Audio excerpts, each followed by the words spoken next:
Welcome to Seeing with Your Soul, the podcast aimed to inspire you to find your voice and become the best, truest, and most authentic version of yourself.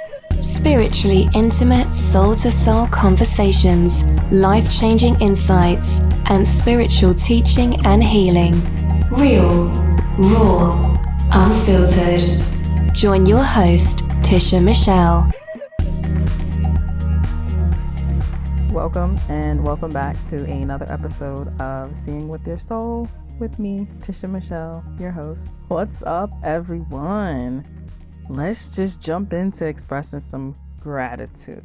So, in this present moment, what am I grateful for? Honestly, I probably right now would say that I'm grateful to be grateful. And you're like, what?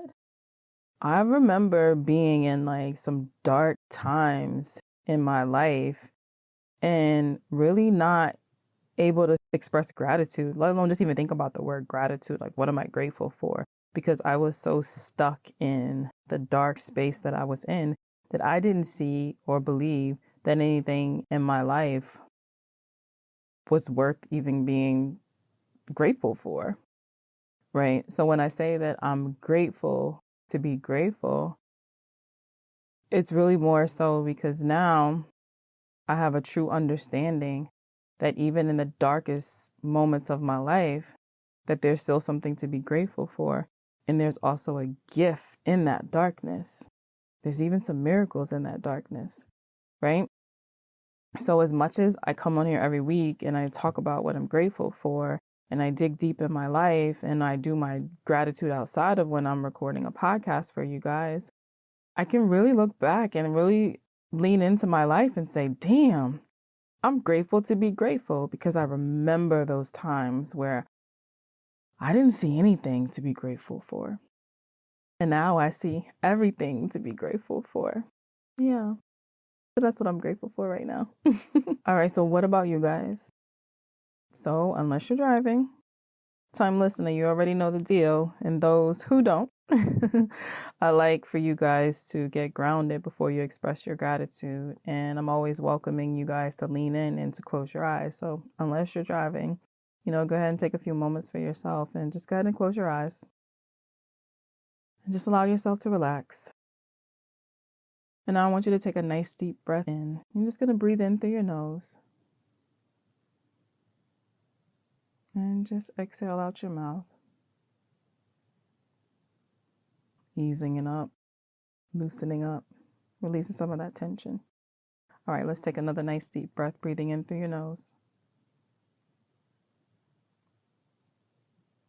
And just letting it out through your mouth. All right, one more. Another nice deep breath. We're just going to breathe in through our nose.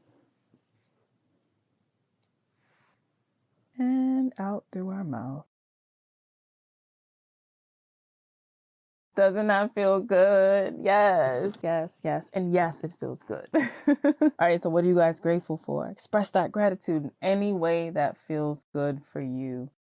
You can go ahead and pause me, and maybe you want to do a little journaling as you were taking those nice deep breaths in and allowing yourself to exhale. Maybe something, popped in your head. There was an idea that popped in your head, or maybe there's something that you're going through right now, and then like a solution just popped in your head, just because you gave yourself that space to just really relax and take nice deep breaths and calm that nervous system down and created this space for things to drop in. Hey, hit pause right now.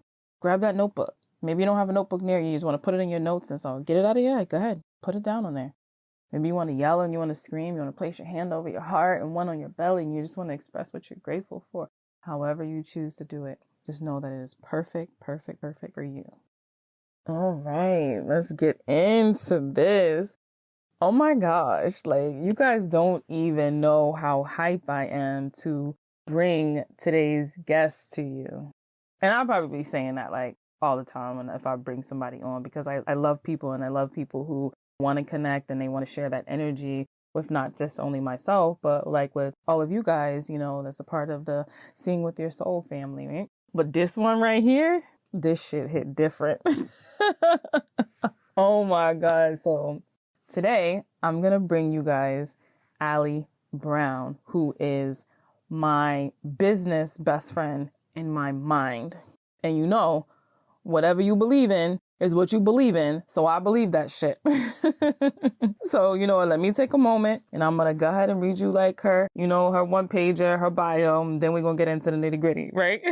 So Ali Brown is the world's most recognized coach for women entrepreneurs. She's a host of the acclaimed Glambition radio podcast and founder of The Trust, which is the new private premier network for drum roll, 7- and 8-figure women leaders. Let's go, baby. Ali's coaching and consulting enterprise has ranked with the Inc. 500 list of fastest growing private companies in the nation. Hello. She has been named one of Forbes' Women to Watch. She was also featured on the ABC hit premiere show Secret Millionaire. I've watched it twice. No, I'm lying, 3 times because I just rewatched it again. In addition to leading the Trust Network, Ali specializes helping female leaders who are making or on track for 7 and 8 figures strategize and realize their next level of leadership and revenues. Her coaching and mentorship have been featured on CNN and many other media outlets. Ali and her Australian husband, Brett, what up, Brett, are based in Scottsdale, Arizona, and they have twin kids, twinning. I remember when Ali didn't have kids. Oh my God, she's been my best friend for a long time. All right, okay, so that's her one pager. All that is good. So now let me tell you about Ali and me. And I talk about this in our conversation too, but just give me a little more. So those of you who actually really know me and stuff, know I don't fangirl. There's no one that I'm like, oh my God, I need to meet. Oh my God, I want to talk to. Oh my God, they're the best and they're this and they're that. I've just never been that type of person, really, per se. Are there people that I would like to meet? Yes, but it's more so in my mind. I'm like, if our paths cross, that would be dope. But it's not something like I'm seeking out and I'm putting on my vision board, that type thing. Just never really been, like that. But Ali Brown, baby, once again, people that know me, since 2012, I'd be like, well, Ali Brown said this. Ali Brown said that. And they're like, what? I'm like, look, she said it, so do it. But look, I was introduced to Ali in 2012. And honestly, I really don't remember how. I just know that I started listening to her podcast, Glambition Radio. And so I'm listening to her podcast, and she had these different courses and different things that she had. I was just loving everything. And it was just I love this information, right? And on Glambition Radio, she interviews women entrepreneurs. And I was introduced to, okay, so put it this way. If I go into a store and there's a product or a service or something that I've tried throughout my life, to listen to her podcast and then meet through the podcast, the person who created that was always so mind-blowing. Because first of all, I'm like, oh, as a woman, that's dope. But to hear their story, so when I see the product or I use the service or whatever it may be, I'm like, it's so much more than just that, because I know their struggle. I know the things that they overcame. I know that how, they trusted in themselves even when other people did, or believed in themselves when other people didn't really believe in them, or maybe how they've failed or whatever you want to call it. It just became so much more, right? So, I was rocking out with her, then listening to her, joined one of her programs, didn't even have a business, and was like, what am I doing? So I say that I've learned so much from Ali Brown. That's probably an understatement, right? So 2014, I started my first company, A Hopeful Home, which was a home care agency, right? And I started that company with the foundation being, I just wanted to prove somebody else wrong, right?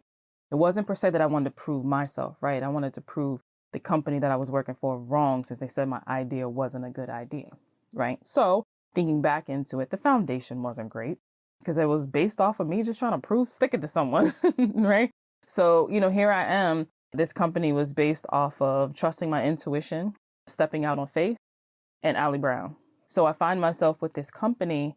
And one day I was sitting on my bed and I had client folders on my bed and a computer. Mind you, I had an office, but I was not used to having an office that was mine, that I was just comfortable, right? Air quotes over here, on my bed. And I have these client files and I have my computer there and I'm doing billing.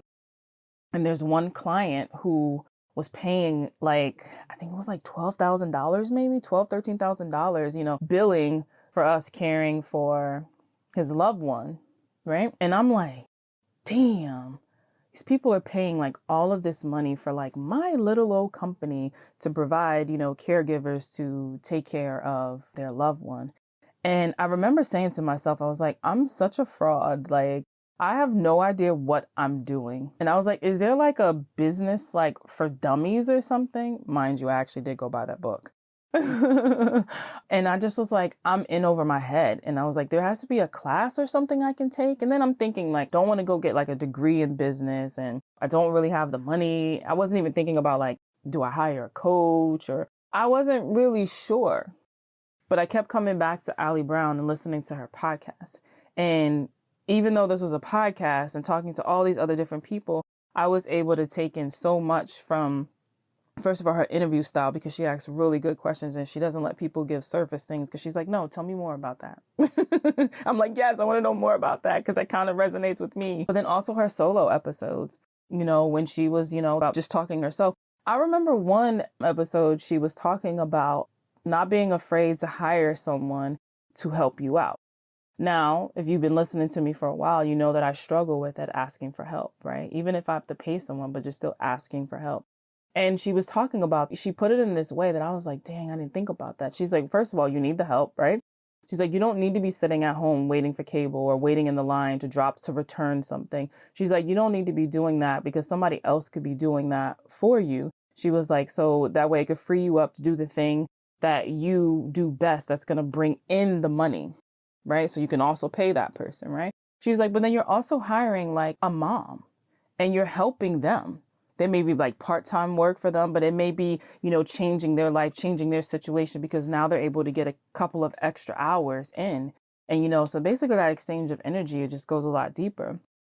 And that always stays in my head. I'm like, well, Ali Brown said that you should hire someone to do those things. So while that may seem so simple, it was so powerful for me because, like I said, I was still in this space of not asking for help, not really feeling like I knew what I was doing, because I've never owned a business before, done like network marketing, but never actually owned a business where people's livelihoods was also depending on me getting my shit together, right? So, throughout those years and stuff, like, I said, Ali Brown, she became my best friend. I learned so much from her. So there was a couple of times, and I talk about this in our episode, but it was a couple of times I was like reaching out, trying to be a part of her stuff, and it just wasn't working out. And normally the way that I am, I'll just be like, fuck it, screw it.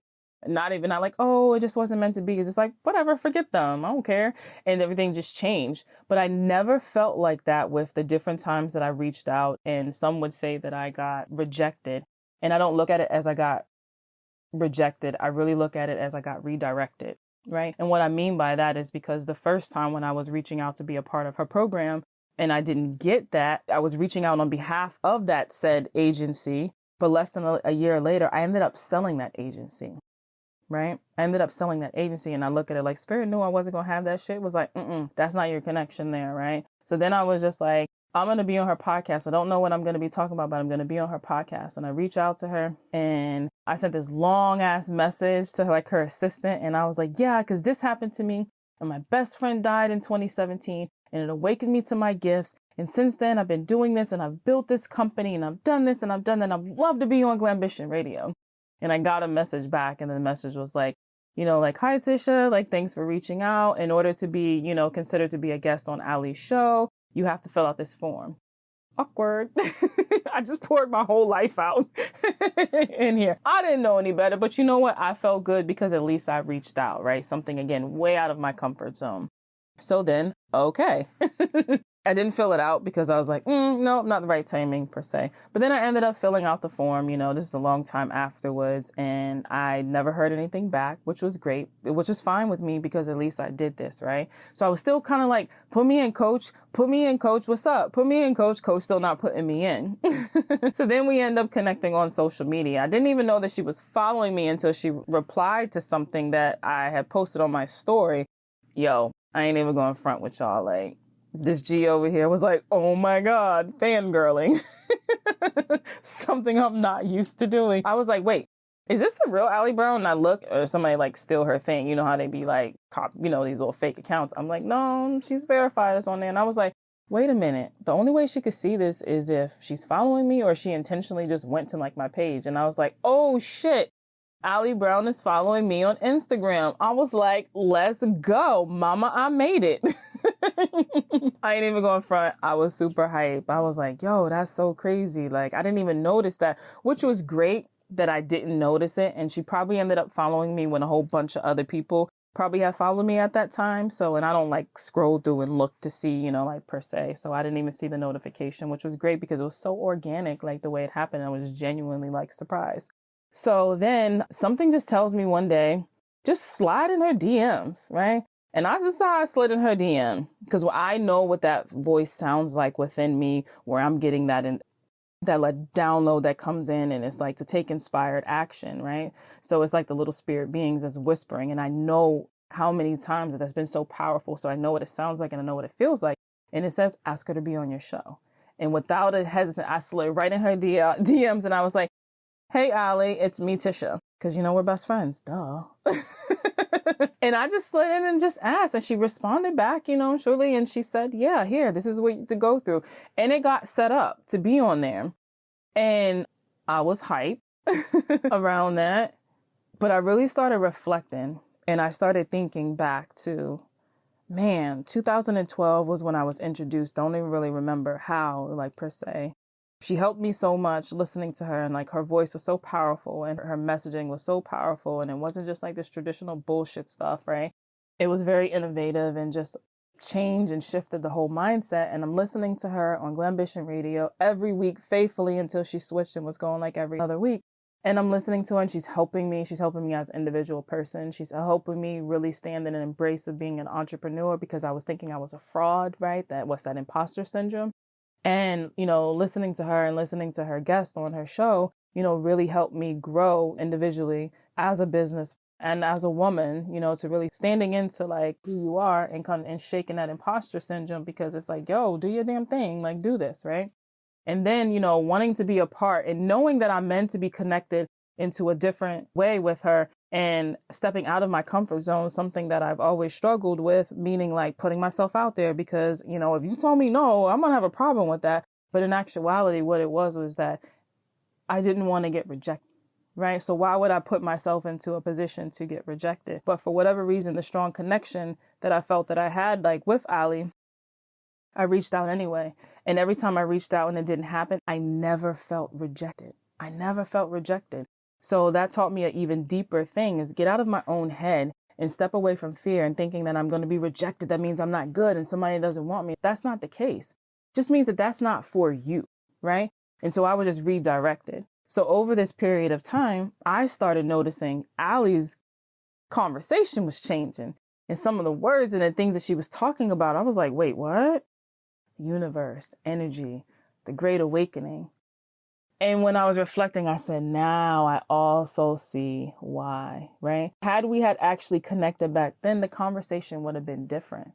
But now this is my conversation. This is my lane. What's up? Let's go. We ain't talking about funnels and shit, at all. And, here we are. Here we are to have this conversation, right?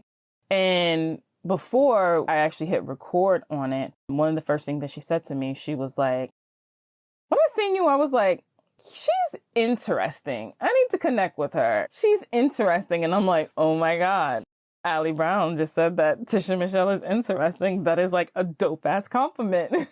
And what I loved about that is, you guys know I'm always guiding and teaching for you guys to be yourself and be true to who you are, right? And connecting you to your truth. But before I could help connect and guide you to your truth, I had to get connected to mine. So for her to say that I'm interesting, and I say that's a dope ass compliment, because every day I'm pushing myself and encouraging myself to show up who I am. And it doesn't matter what other people think or feeling like, oh, I don't want to say this because this is not what the normal is. And it's not what everybody else is. And just show up as myself, right? So to get a compliment for someone to say like, you're interesting, that was like, meant a lot. And then after we stopped recording, Ali had some intuitive hits and some really, really kind and powerful words for me that I won't share with you guys because that was really just meant for me. However, I just want to say, like, she's such a beautiful soul. I'm super hyped that I got to have a conversation with my business best friend in my mind, but not only have that conversation like with her, but be able to share that conversation with you guys. So I know that was a little long-winded, but I had to. I hope you guys really enjoy the conversation with Ali Brown. So the first question, and this is the exact question that I ask everybody on Seeing with Your Soul, is in this present moment, what are you grateful for? What am I grateful for? I think it's an incredible time to be alive, as painful as this can be for some right now. I think it's an incredible time to be alive. And I think we're blessed to be here right now. No, I definitely agree with that too. Like the other day, I was super, super frustrated. I was really back in my little phase where I'm just questioning my existence and questioning like life itself. And then I just started laughing and I was like, nah, I'm really happy to be here. Like, this is actually pretty cool. I vacillate. Yeah, there's days that I don't want to get out in front of the duvet and I'm like, maybe I'll just be a housewife, you know? Like, I don't have to deal with all this deep stuff, right? Yeah, when you step into a place of leadership comes with responsibility, right? So it becomes heavy. It can be, at least, I think, for many of us. That's why we're here. We're here to help people in a big way. And so it's been an interesting year for that. But those moments, it's amazing. Like you feel it. It's incredible. And we're here to help everyone else.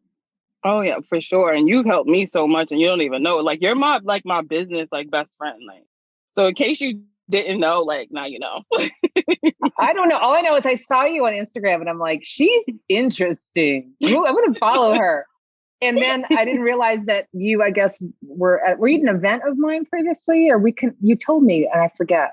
So it's so crazy because this goes all the way back to 2012. I don't even know how I like stumbled and connected with you, but I started listening to your podcast, right? So I was listening to your podcast and it was coming up and you had, I think it was the Elevate program or Elevation. Yeah. Elevate.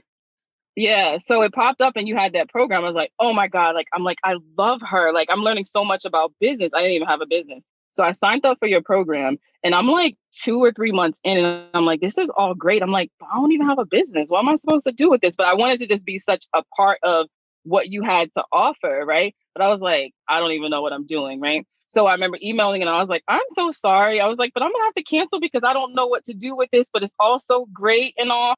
And then I was like, gosh, this is so weird. But I didn't know, fast forward at the time, that was the seeds that was planted, really like for me. So I'm listening to all of your podcasts. You're teaching me everything about business and then all the amazing women you have on your podcast. I'm like, oh, a woman created that? Wow, I just bought that or I just rented that, the card on it. I was like, this is so crazy. So anybody that's close to me knows I'd be like, well, Ali Brown said, and I'm telling you, like, well, Ali Brown said all these things. So I really just don't even know how you actually popped up like in like my energetic field, but it was just like this connection. And I applied for one of your programs. This is back in like, 14 or 15. And I don't think it was iconic, or maybe it was iconic. I don't remember, but I applied. I remember asking your assistant and I said, okay, so I, meet the income, but I haven't had my company, because now I have a company, I have a home care agency, but I haven't had it for the requirement. And then she was like, well, it doesn't hurt to try anyway to apply. And I'm like, okay. So I applied and then I didn't get it. And I wasn't even bummed out. And it was interesting because less than a year later, I sold that company. And I'm like, that's why. Wow. It didn't even make any sense. Spirit already knew that I wasn't going to have this company. So that really basically like, what was the point there? So then I was like, okay, came back around again. I was like, but I'm going to be on her podcast. This is before I had a podcast. I was like, I'm going to be on her podcast. I don't know what I'm going to be talking about and what invention or, innovative thing, but I'm going to be on her podcast. And then I ended up starting a podcast and I don't even remember what else happened after that, but your husband, you followed me on Instagram and I didn't know that was your husband. And then when I clicked, I was like, oh my God, that's Ali Brown's husband. This is so crazy. I'm like, I'm so why is my husband following you? I'm all confused now. This is getting weird. But I know probably too, because a lot of was around sport. And I had like some NFL people on my podcast and I'm really close with. Yeah. For sure. And I had even like tagged like some people in some of like his posts and stuff on there. So wow. I know it was definitely like around there. So I was like, I'm getting closer to Ali Brown, my best friend, right? I'm in. So I sent a message, to be on your podcast. And I sent this long email. I'm a newbie. I don't know any better. I sent this long email to your assistant and she responds back and she said, okay, so we have a form and you can go on here to like apply. And I was like, yeah, we have systems. Yeah, we have systems. Yeah, that's what it was. So I sent that. And then I was like, you know what? That was huge for me to even say, hey, I would like to be on your show. And this is what I want to talk about. So I sent that on there and I didn't hear anything back, which was perfectly fine. But it was huge for me to even put myself out there. Right. So then shortly after that, I started hearing your language change. There's certain things you were saying. I was like, the Great Awakening and energy and the universe. I was like, oh, wait a minute. Hold on. This is a whole other conversation, right? So me knowing how the universe works. And yes, at that moment, back in 2012, where I was just like, oh my God, like I love her and I want to like talk to her and stuff. It wasn't time because the conversation needed to be different. Right. But you were put in there for all those, like those years. And even when me like reaching out and stuff, I was like, I don't know what it is about it. But I'm like, oh, now it makes sense. So then I was sitting in a Panera with one of my friends and it literally, the way my downloads just dropped in and was like, send her a message. And I just slid in your DM and sent you a message because I just trusted because consciously I wouldn't have done that. Right. Because I would overthink it. Like, I don't want to be like, I'll just wait, blah, blah, blah, or whatever the case is. But it just popped in. I was like, so I'd like to have you on my podcast. And let's have this conversation around surviving, to thriving, which is a huge, huge, huge thing. Yeah. And I want to commend you because I think the whole thing is motion begets motion. So what's wild is that I thought even when I'll just reach out in so many different ways, and I know something's going to come back to me, maybe not even from the person I'm trying to get on their show or connect with or whatever, but like, it's just the energy, it's the motion of the energy and stuff will return to you. It may take 9 years, but seriously, it will happen. It will happen. And yeah. And so it's great to be here. Thank you. Yeah. And I'm sorry, you kept trying to give us, you kept trying to give us money and we kept sending you away. I don't know what was. But it's so cool. But she did say you could work with her like one-on-one because it wasn't your program one-on-one. So it wasn't like, oh, no parts or whatever. But to be honest, I was just like, yeah, I'm not ready for that yet. Let me get my life together a little bit more, financially and stuff. I was like, but we're going to connect. I don't know how, but it is. But sometimes it's when you just know something. It doesn't make any logical sense at all. And that's okay. It's just the fact that So yeah, you're right. It is to keep showing up in that sense because at some point it's going to pop, and now as much now since I've been doing a lot of this inner work and like my awakening, I'm like, it makes sense because our conversation is going to be a little different than it would have been 5 years ago or, 6 years ago. So thank you again. Yeah. But yeah, so like I was saying, like, and I wanted to talk about going from surviving to thriving. And I know you're a millionaire because you've been on you've seen the show. So that's not a secret, right?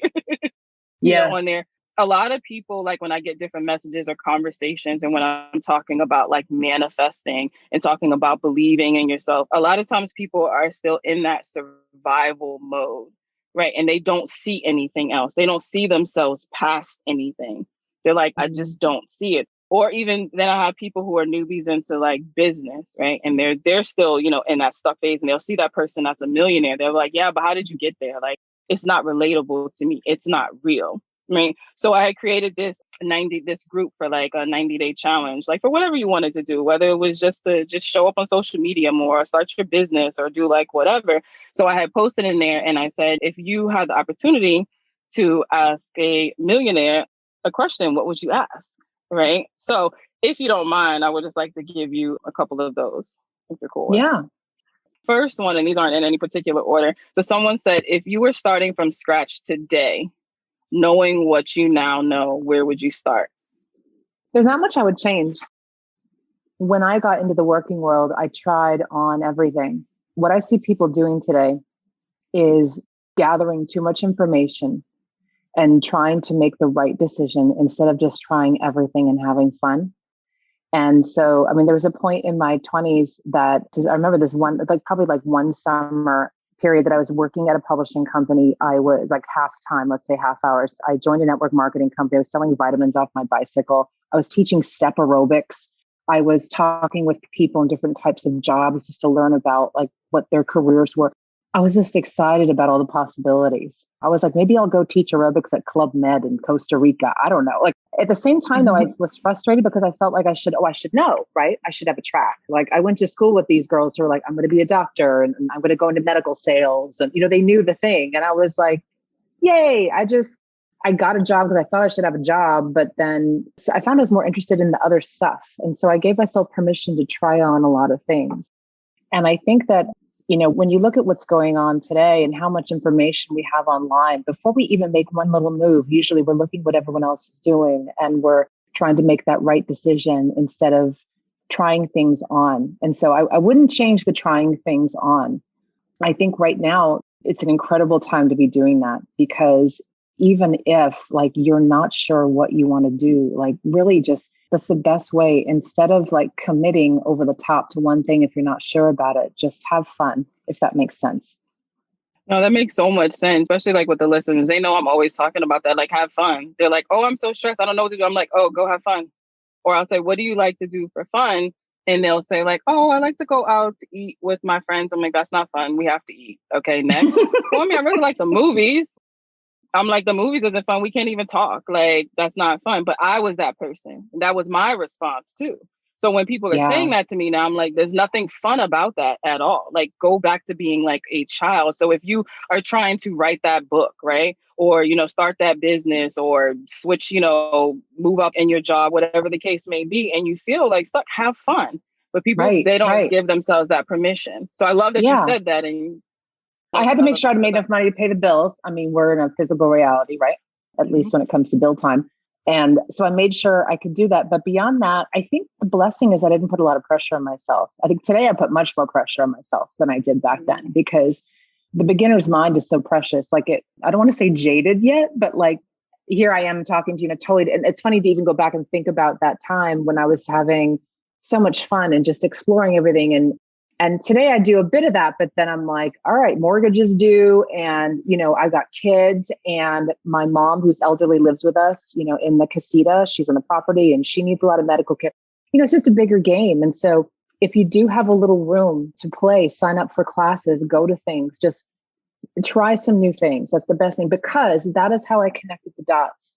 So I was freelancing a bit and realized, oh, I like writing. I like copywriting. I got to work in an ad agency and sit in the back and just watch these guys work. I'm like, this is fun. It's very creative. Like they get to come up with ads and concepts. And then I did some freelancing for a web company. This is when the internet was really just taking off in the 90s. And they turned to me and they're like, you're a writer. Do you write web copy? I'm like, yes, just words I can figure out. But it was, the web was a thing. They're like, oh, are you a web writer? I'm like, yeah. And I just would figure it out. And this was, to me, like, those were the golden days, because I didn't know what I didn't know. And that is how I started connecting the dots.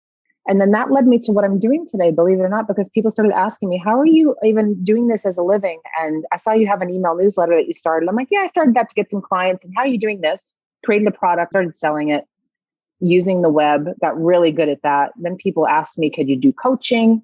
Then it turned into these big events.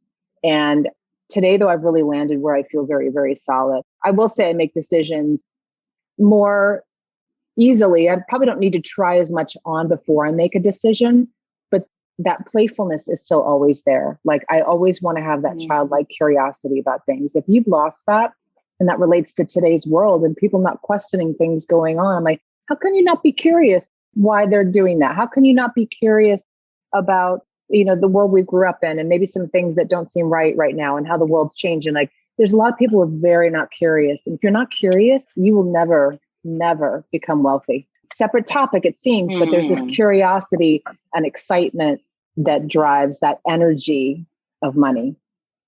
I love that. Nah, it's all connected. It's definitely connected. I love that. If you're not curious, you're not going to be wealthy, because you're going to stay stuck. You're going to stay in the same thing. You're not even opening your mind to something else. Or you're not even, like you said, questioning things. Like That's one thing that I say. So any of like my listeners, or if they connect with me on Instagram, they're always going to also hear me say, yo, question everything. Question what I say.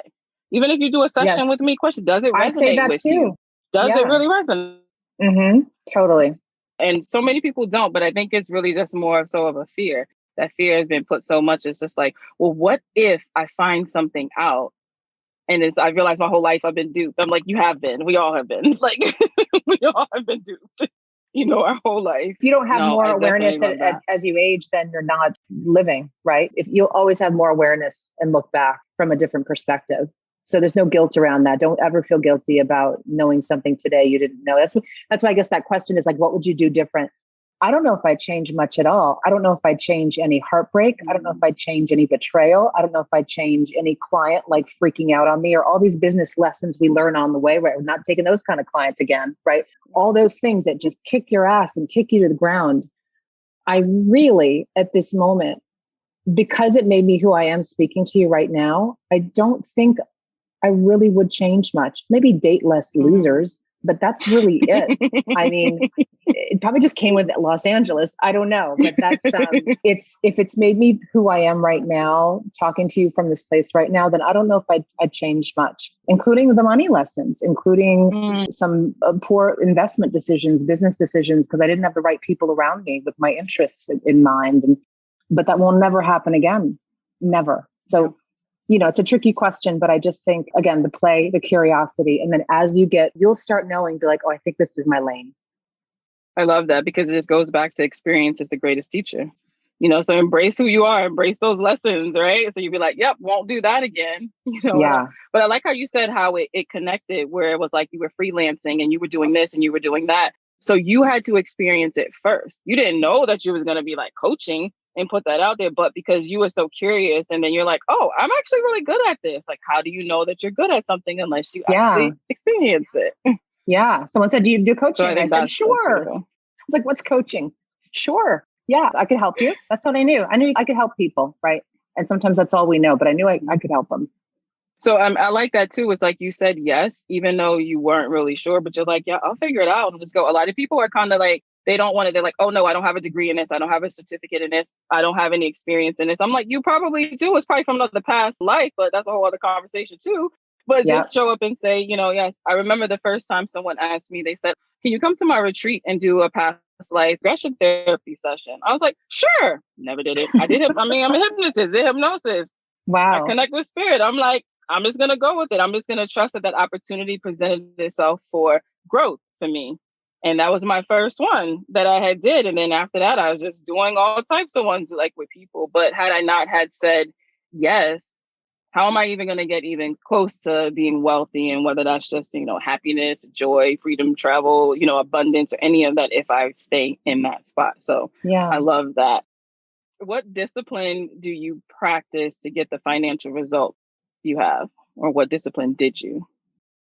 I will say I'm probably more, I don't want to say loose with money. I'm more, money to me is very much energy. And so it's twofold, right? Like you do need to track where the money's going, and you need someone in your team really know what's coming in. But I've always had to delegate a bit more of that. I will never take my hands off the wheel again, like I did, though, when making some mistakes in my business, having other people doing too much of the decisions, right? I'm very much, and maybe it's because ever since my 20s, I just knew I would be okay. Like the right client would come in at the right moment, or that check would arrive just in time. And I always thought, like, what if I know this is true? What if I feel this is true? And even to today, sometimes I'll be like, well, the projections aren't what we thought. So what's going to happen? And like this event got pushed. And then last year with COVID, just all these, everyone's business was reshuffled. I never stopped trusting. And so it's a mix of money being that magical mystery tour for me, along with the practicalities of making sure that totally no debt. That's my rule now. Like minus a house and a Porsche lease. For business, mommy's got to have right. I love it. Yeah. So, you kind of create your own rules as you go, right? There's no hard and fast. I'm just being real with you guys, just sharing, I'm all debt free except Porsche. And so you're going to create your own rules and systems for that basic part of money. But then there is this magical place I have found in you really just need to trust. And this is maybe hard to even describe, but like, I just have this knowing and trust that like, I will be brought, as long as I'm taking action and moving forward, I will be brought with the opportunities, or brought the opportunities, or presented with opportunities, or introduced to the right people with opportunities. But I'm always holding that intention. I'm always holding that intention for like what that next level is. So it could be a number for some people. It could be maybe a goal, like buying a home, whatever that is. I've always kept something in mind and moved toward it, but maybe not had as much as a plan as people would imagine. Like I never said, remember in LA, my first husband, nice guy, but the wrong guy. You know, some of us have been through that. We lived in this little 2-bedroom apartment in Marina Del Rey, and I would go walking.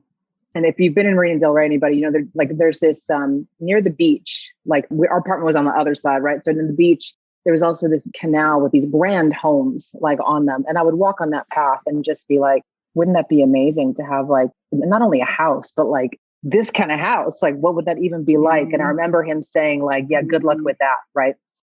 I moved into one 3 years later. And I can't say it was something specific I did, right? I didn't make a plan. I didn't go say, well, and there's nothing wrong with this. You could say, okay, what's the market value of that home? Let me reverse engineer the plan to get there. And some people do it that way. I just had pictures on the wall. I made the best decisions every day from the information I had. I did everything I could from where I was with what I had. And that is how I reached the next level. So for those of you who are a little bit more creative and you may not be as detailed with the numbers, I want to throw this to you as a ray of hope, because I've had to balance with better people around me to manage the details of the money, but never take my eye off the ball. No, I love that, because that's where most of the listeners are. We're in that creative space where it's like, they don't have all the numbers. And I'll say we too, that's me as well. And it's really saying like, you know what, I wonder what that would feel like to have a house like that. There's so many people who are stuck in that survival that they cannot even wrap their brains around. And I've had conversations with people and I said, so what do you like? What is your heart's desire? Like, what's your dream house? What's this? They're like, I don't have one.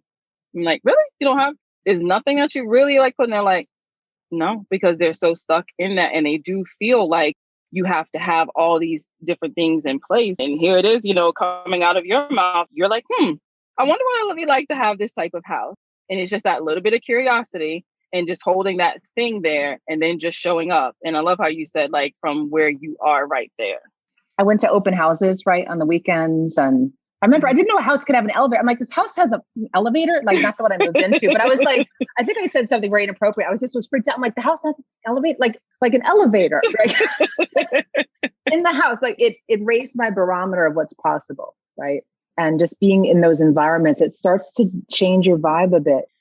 Don't be hating on people with more money, more wealth, more luxury. See that as a sign that there is a lot of money to go around in the world. See that as a sign that there is so much wealth circulating. And then it's up to you, though, to reach, right, for that piece of the pie. That's how I always felt.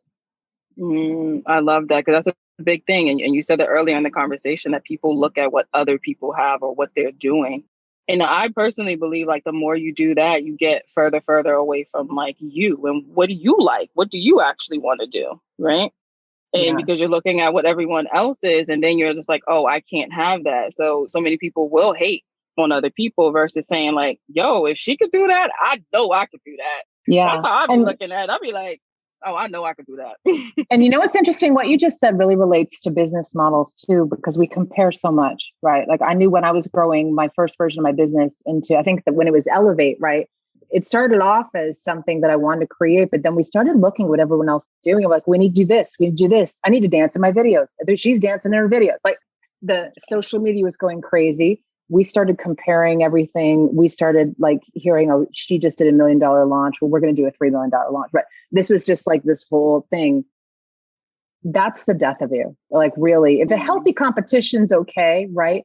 But when you start, and especially this is tricky as you grow, your team could start doing it more than you, even if you're trying to stay in your own lane, your own zone, they're like, this is what's working now. We have to do this, or everyone's doing X, Y, Z. So we're going to sign up for this type of lead gen now too. And so you can end up there again. And then it's a whole new cycle to like break out into who you really need to be. I may be getting ahead of some of your listeners right now, where they're at, but this is life. It's very cyclical. And for me, I have about a 3-year creative cycle. So if ever I was in the same job, even now, if I'm in the same kind of business model, I start getting a little starting something new or exploring something new or working with new types of clients or having a different kind of workshop. And this creative thinking and innovating and thinking of new things, that's an epidemic, I'll tell you right now, because people are forgetting how to think about things and come up with new solutions and new ways of looking at things. You can see it in all the online businesses. So it's great we have all these models online, but also be careful. It's good to learn, become aware of these different models and things you could do, but your decision has to come from who you are. Otherwise, it won't work. The energies won't align. And also, you won't be happy. I got to a point that I had built, it wasn't even the bigness of the business. It was more the model of it that I realized that my number one value has always been freedom. And I had built this company that was great, had great team and great clients. We were helping a lot of people, but it wasn't in alignment for me personally in who I am. And that, people ask me the hardest thing I ever did. And I mean, there's a lot of things I could say, walking out of the last job, starting my first business, or even having my kids and being a mom. And there's so many things, but I'll tell you, the hardest thing was taking an identity that people had me as, running this business that was my identity, because I did everything big and grand, and deciding, you know what, this has been great, but the next chapter now is about me and what I really want as a human and as a woman and as a creative person, like to create something completely new. And that was the beginning of a whole new chapter for me. I remember when that happened, and I'm not even going to lie. It's like you low-key gave me permission to switch shit up, because I was like, yo, if Ali can just say she just let all these people go, she not even doing this program, he was just like getting rid of all this stuff. I'm like, oh, bet. I'm switching it up. I'm switching it up. Like, let's go.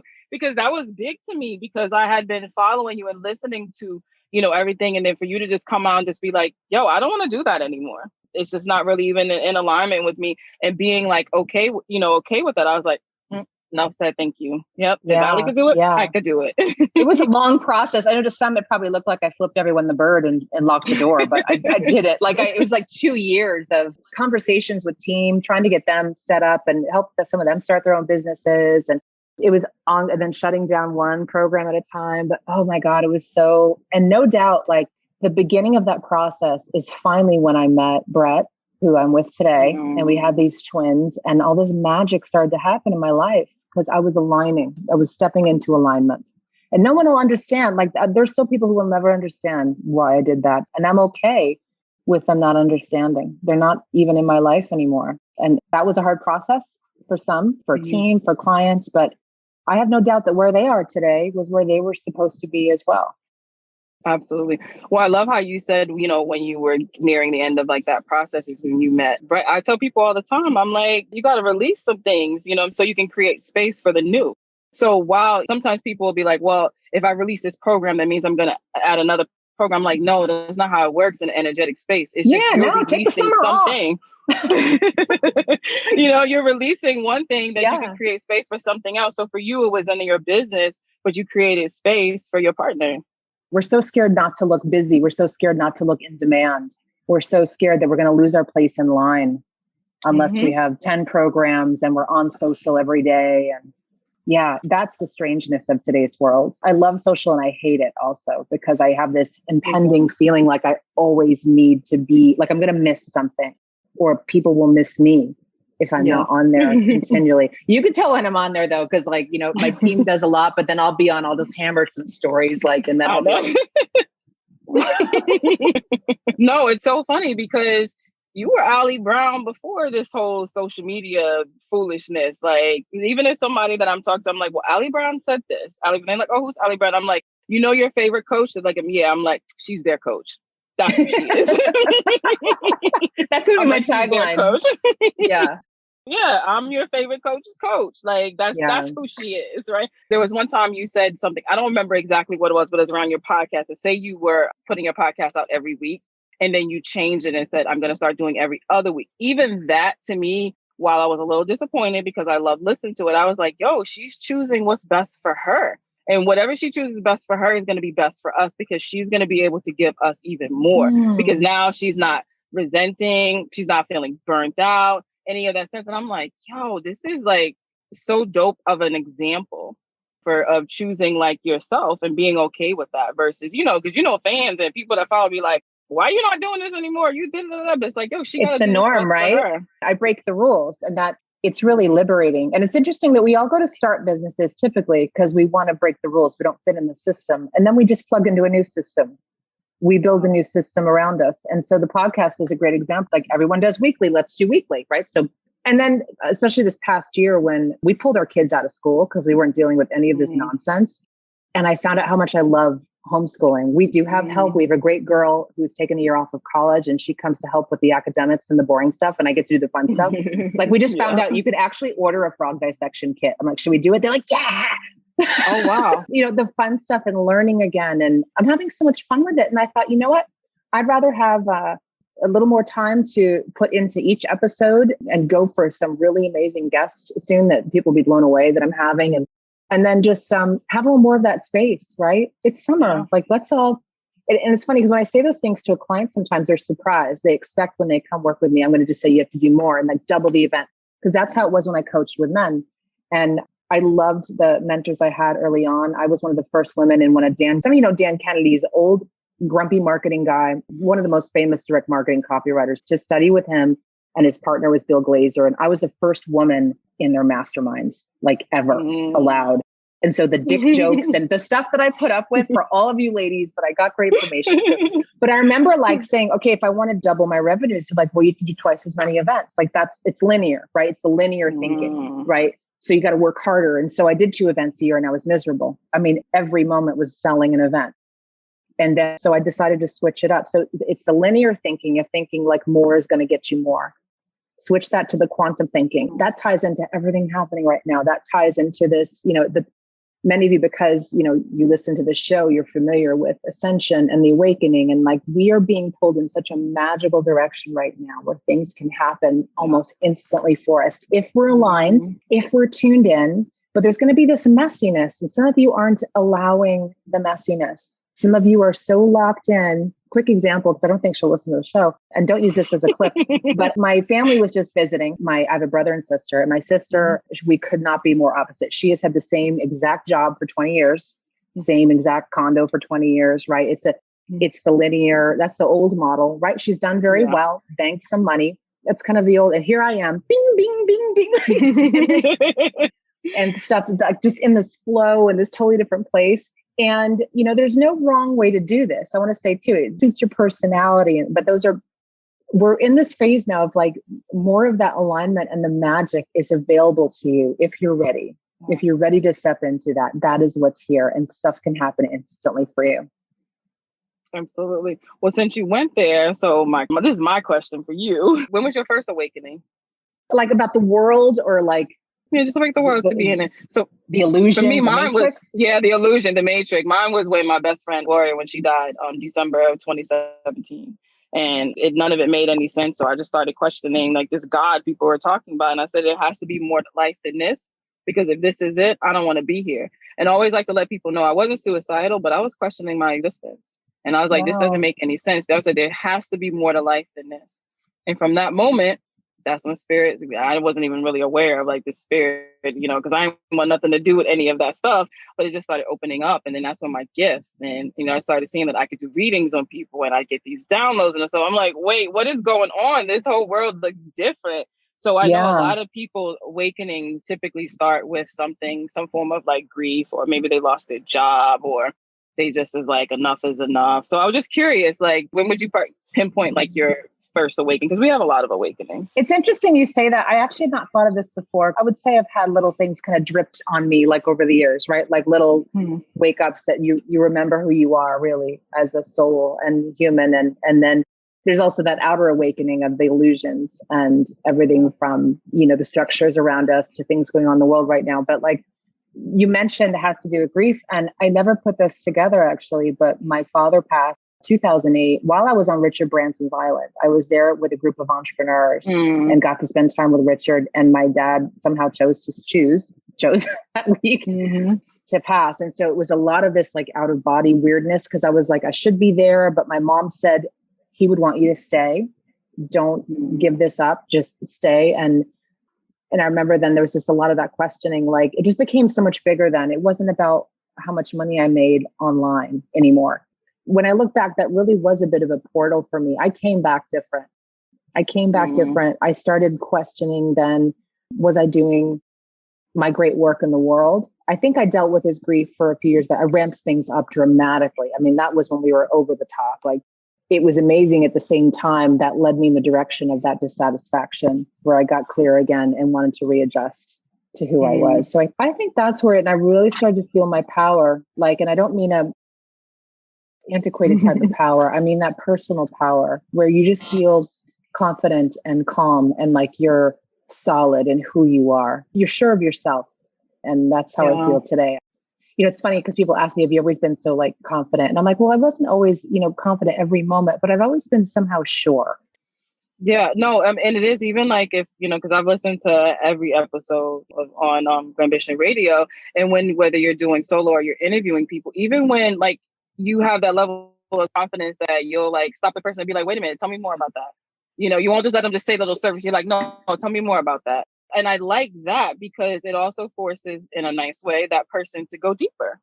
Yeah. Right. Tell me a little bit more about that. I want to know more. I don't want the surface level. Like my listeners want to know let's get to like the nitty gritty. So I always like love that like about you. And also the whole innovative where you're just like, you'll say this thing like, oh, I tried this or I did that. And I'm like, dang, that's not traditional. It's so unconventional. And to be able to look at that. So now that this big awakening has happened with you and you're really seeing all this foolishness is out here in the world and stuff, like, I think it just opens you up so much more and to be able to help so many more people, because I personally feel like you've done an amazing job of solidifying who Ali Brown is.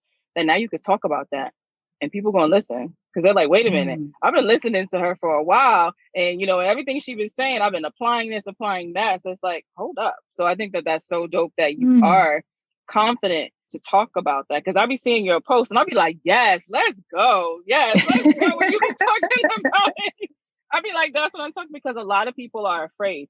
And that happened. A lot of people are afraid to talk about stuff like that because it's not the quote unquote normal, what it is. But you being who you are and having this strong voice, and a lot of people like listen, and then to talk about the matrix, talk about the awakening, talk about the universe, talk about like, wait a minute, are you not curious of why they're doing this? They're trying to silence you. They're trying to force you in this. And to do that, I'm like, yo, she's really standing in her power. She's really standing in her power and her truth. And I love that. So when I be thinking about it again, like I said earlier in the conversation, I'm like, oh, I was meant to have a conversation with her now. This makes all the sense in the world, Spirit. Yeah. Thank you. You know what's best, because then it would have probably been a whole different conversation versus we used to be talking about your marketing funnel. Yeah. I'm so tired of talking about marketing funnels. Yeah. And in fact, a lot of the general business discussion bores me a bit these days. You can probably hear when I'm interviewing people, I'm like, yeah, blah, blah. Okay, let's talk about your secrets. And so I'll be like, wait, tell me more about that. Like, what happened for you? You can tell sometimes they're like, well, I'm just giving my PR script. And I'm like, no, let's talk about it. That's your famous line. You're like, tell me more about that. Yeah, you're like, I'm not going to let you get away with that little surface. Like, no, they'll drop it. They're not used to that. It freaks some of them out. Most of the time we get off the line and I'll hang on a minute and they're like, they'll say, not only you're a great interviewer, they're like, I feel like you're my best friend. That's what they say to me. And I'm like, well, good. I hope that's nice. Right. So yeah. So thank you for seeing that, because interviewing is tricky sometimes, because sometimes you do want to give them like the floor. Right. But then you can't, like your listeners, I'm listening as the listener. And I'm like, she can't breeze over that time. Well, when I was performing in the circus and then blah, blah, I'm like, wait, what? Back up. You were what? And so, because I know the listeners are going, what? So I'm always on your side. Yeah, exactly. And you do such an amazing job. I'd be like, yeah, because I want to know that too. Like, okay, I'm taking notes over here. Like, okay, that's cool. It opens people up to just even thinking more. And you had touched on it too. So when you are showing up curious, you are in that playful, you are allowing yourself to, just look at things differently, the money is going to start to show up. The money's going to start to show up. And that's where the true wealth, comes from, because it is energy. It is all energy. I know me personally, I had a really big struggle when it came to money. And that's something that's a deeper thing from past life stuff. And I'm just like, I'm done with that in this lifetime. Like, I was the one that said I never wanted to be rich. I tell people all the time, I'm a powerful manifestor. My whole life, I said, I don't want to be rich. And ding, ding, ding, guess who's never been rich? This one right here. But it was because of what I thought about that, about rich people, right? and things that was taught to me, right? So going to this whole matrix, what was put into my mind, what was put into my head that was keeping me in this same spot, right? So I'd say that to a lot of people. This is why you gotta really be aware of what you're watching, like who you're around and what's being said. That's why you'll stay stuck in that spot, because there's certain people that want to keep you there. There's certain people that you don't even know, per se, but with that programming that's coming like into there. But once you can, start opening yourself up to a lot more, you'll start to see where like, oh man, this idea just popped in my head. That's brilliant. And that's where the money is. And I'm going to tell you all something too, which I don't know if I've shared this publicly, but like, Brett and I were talking a lot about the kids, and the twins are 8 now. And one night we're sitting, we're probably a drink or two in, and we're having this conversation. It's always our deep thoughts. We have a little drink at the end of the day and sit there and chat. And we go like, is college even going to be worth it when our kids are 18? It's so different now.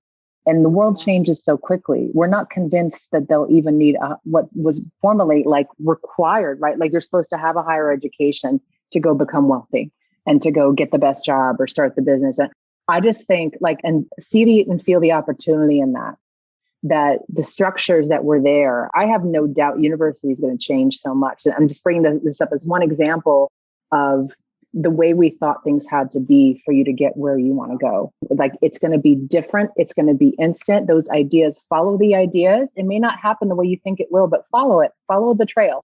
That's a good place to leave people with that. For sure. Yeah. I have 4 kids. My youngest is 10 and my oldest just turned. The oldest 2 graduated from high school, and my oldest just graduated from college. My second was in college playing football. Then he was like, nah, I'm just going to do my own thing. Now he's 21. He's living in Hawaii. He just left from Arizona. He's living in Hawaii, like awesome. Living his best life. And my youngest 2 are homeschooled. And the crazy thing about it is they were homeschooled a year before COVID hit. So Spirit prepared me for it. Yeah. So when COVID hit, everybody was like, I don't know what to do. I'm like, yo, this is our life. This is what we are. Yeah, I'd say it's not easy, but isn't it amazing? It is. It is. I'm like, I'm going to let life teach them what language. And I did tell them both. I said, you have to learn a language. I said, but you get to pick the language, and I was just saying it because I was like, you'll thank me later when you get older, just be having that. But instead of it being only this, that, or this, that, what do you want to learn? What do you want to pick up? What type of, like I said, history, where do you want to go? What places do you want to see? And now that we don't have the school that's in the way, we can travel and to, open up. And that's something that I wish. I get it. I understand the life that I chose on a soul level and the different things that I needed to learn. So, however, now that I'm a parent and I'm a lot more aware and awakened, I can now offer my young ones that, still the same with the older ones and instilling those things. But it's like, okay, we don't got to do that traditional thing. What do you want to learn? Of course, you need to know how to read and how to write, because we need that in life, right? Right. We don't need all that other stuff. but that doesn't take a lot of time. It's people think we're sitting here all day with them. Honestly, we probably do about 2 hours of academics a day. And the rest you have time for all this amazing stuff, activities, languages and reading and all this stuff that you would otherwise cram in at the end of the day when they get home, stuff that you wish they would do in school. Right. So it's not everyone's bag, but I think it's the future, man. I don't see the schools getting better.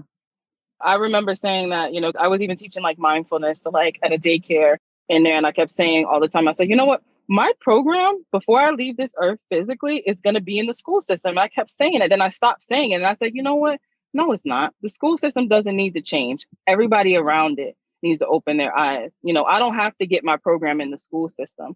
I can just put it out there to other people and to other parents and all this stuff. Because for a while I just kept saying that. I was like, I'm going to change it. I'm going to be a part of the change. Yeah. I'm like, oh, it's going to blow up. Ever change. Yeah. In that sense, you know what? You can have that in a sense, but I love that with COVID happening, not that I love COVID, but with that experience happening, that you were like, wait a minute, don't pull the kids out. Let me see what this is about. That's you still showing up curious, right? Wonder what it would be like if I homeschool. We're really what could go wrong? There were 7. The other kids are going to be messed up too. They're sitting home or they're sitting with these all day or they're home on an iPad the whole year. And I'm like, why is no one questioning that? But they're like, oh my God, you're homeschooling. Are they going to be okay? Y'all are nuts. Y'all aren't even thinking these kids are going to have the most amazing year. I think it's an amazing time, but I do think, all the systems that we grew up with are, and I think when we grew up with them, they may have been better. I think I loved the public school I went to as a child. And I had nothing but a good experience with the public school system. But I think you're going to see a lot more people now later this year and also next year continue to pull their kids out, continue to question, like, is it worth spending all the money on university? Education could be a whole show in itself, but I don't mean to go on about it. But it's such an obvious example of something that's not working anymore for so many parents, but they may not be convinced that they could do it. But there's other ways to do it. You can group with other parents. You could, there's all kinds of resources now. So it's always worth a try.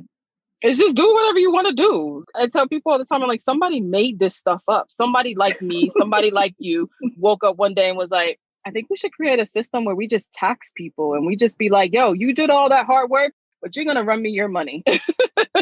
And I know it goes a lot deeper in the way this is, but I'm like, somebody made that up. Somebody made this school system up. Somebody said that you have to have all these different subjects. We have like 7 or 8. But when you homeschool, depending on your state, I know in Virginia, the only thing that you have to send them is the math and English. For homeschool, the only thing you have to do is, all you got to do is just tell them, hey, I'm going to teach them math and English. And they're like, okay, as long as you're just teaching that, we don't care. I said, that goes to show you that it's a system that's made up. Because in Arizona, they don't ask for anything. It's the funniest thing. We're like, do we need to show curriculum? They're like, no, just sign here. It's just Arizona.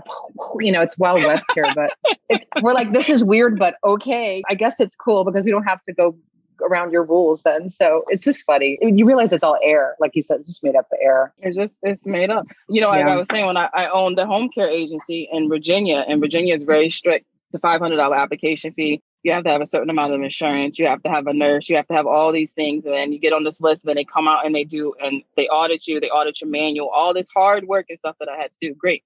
I get out here. You could just wake up one day and just say, I'm going to start a home care agency, and you don't need nothing. I was like, this is amazing, but this is also scary at the same time. And I said, it also validates that people just make things up. It's just made up. I'm like, so many things are really just made up. So it's really just about do what you want to do and whatever that looks like and see where that gets you. Because Ali Brown's giving that permission. Be innovative. I am. Well, I really enjoyed this. This was wonderful. Yeah, this was good. How can we support you? How can the listeners really If you liked our conversations today, you're going to love the show. It's called Glambition Radio. It's a fun name, but we have very intelligent conversation. It's on Apple and everywhere else, Spotify and places I don't even know. My team's like, oh yeah, we're on here and here. I'm like, okay, we're everywhere. And then alibrown.com. And my event coming up is called Iconic. It's in November. It's here in Phoenix. And I'm excited to see you. We want to find just probably a few more entrepreneurs to join us. And you don't have to be at 1 million. That's my network. The Trust is $1 million cutoff. Here's my thing. Read the page. If it feels like a fit for you and you're like, yeah, I think I belong in that room, then I encourage you to apply because we have an amazing mix of women in that room. It's going to be fantastic. No, I love that. And the Trust is actually on my vision board. I think I responded to one of your stories. I was like, goals. And I love your response. You said soon enough. And I was like, see, this is what I'm talking about. You got to surround yourself with people that just says oh, that'll happen to it. But it was just or maybe you said it was sooner than you know. That's what you said. Sooner you know. I remember that. Yeah. You were like sooner than you know. And I was like, see, this is what I'm talking about. Being in alignment with people that's going to still, because that's very encouraging. You could have just liked it and just kept it moving, but you're like sooner than you know. And I'm like, let's go. I'm like, you're right. It's on my board. I'm going to fit into this, right? I love it. But thank you again. This is really, really, really good. I definitely appreciate you having this conversation with me. This was great, Hen. Thank you. And I hope to meet you in person soon. For sure. Bye. Thanks for tuning in to Seeing with Your Soul. If something you heard resonated with you, feel free to rate, review, and share with others. If you are looking to go deeper, you can connect with Tisha Michelle on Instagram at Mindset Slayer or visit www.healingalignglow.com.